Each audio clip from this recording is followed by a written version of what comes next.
నేను కబుర్లో sir top గేర్లో ఉంది సార్. అంతేనా? మీరు ఎన్ని సంవత్సరాలు చేస్తున్నారు పేపరు? నేను 25 ఏళ్ళు. 25 ఏళ్ళు పేపరు. నేను మళ్ళీ జగన్ అన్న అంటున్నారు, నిజమేనా?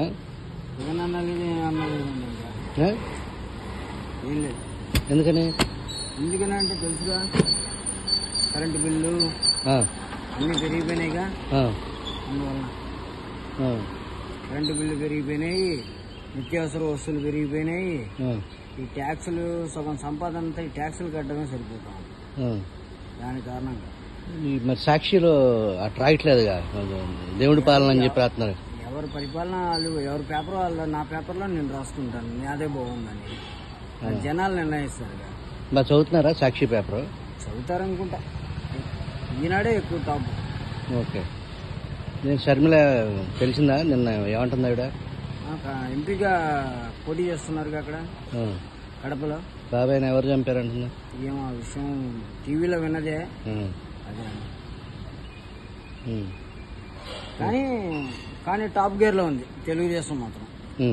అట్లా అనిపిస్తుందా? పర్ఫెక్ట్ అండి.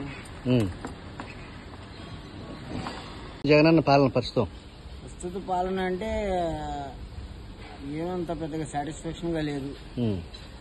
ఏం లేదు, మంచి మంచి ఉద్యోగాలు లేవు. ఎల్లప్పుడు ఆ డబ్బులు పంపిణీ కొంతవరకే చేరుతా ఉంది.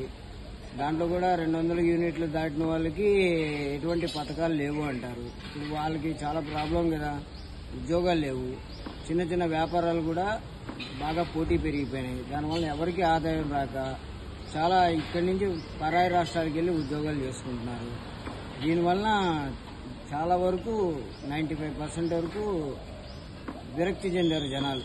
ఇప్పుడు మీరు 25 ఏళ్ల నుంచి పేపర్ వేస్తున్నారు కదా, మీ 25 ఏళ్ల అనుభవంలో ఇట్లాంటి పాలన ఎప్పుడన్నా అనిపిస్తుంది? ఎప్పుడు చూడలేదండి. అసలు ఎంత ప్రశాంతమైన వాతావరణం. అసలు ఇదే రాజకీయాలు అంటేనే మాకు తెలిసేది కాదు.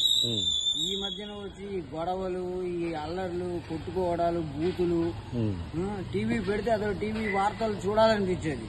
ఇప్పుడు టీవీ పెడితే భయం వేస్తుంది. ఎందుకురా నాన్న పోనీ ఆ సీరియల్ పెట్టుకుందామంటే సీరియల్ ఏమో అత్త కోడలు పోటాడుకోవడం, ఈ విధంగా అసలు టీవీనే కట్టిపారేస్తుంది.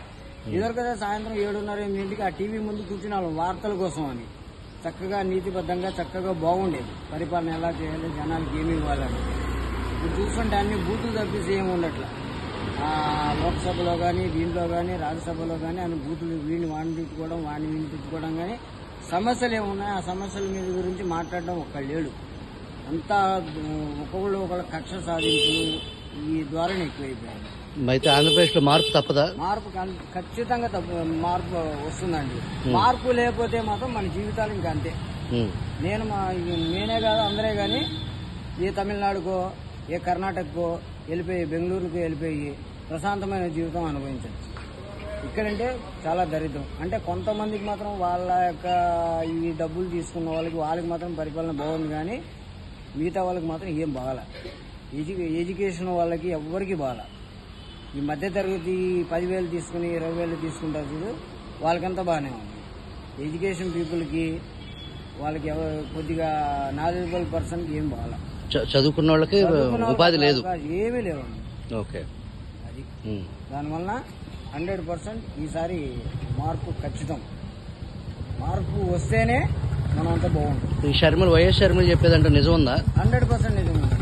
ఆవిడ రక్త సంబంధాన్ని ఇచ్చేసి ఆవిడ చెప్తున్నారంటే ఆవిడ కానీ, సునీత గారు కానీ, అది ఖచ్చితమైన వార్తలు కాబట్టి వాళ్ళు చెబుతున్నారు. లేకపోతే అన్న అంటే వదులుకుంటారు ఎవరన్నా? వదులుకోరు కదా.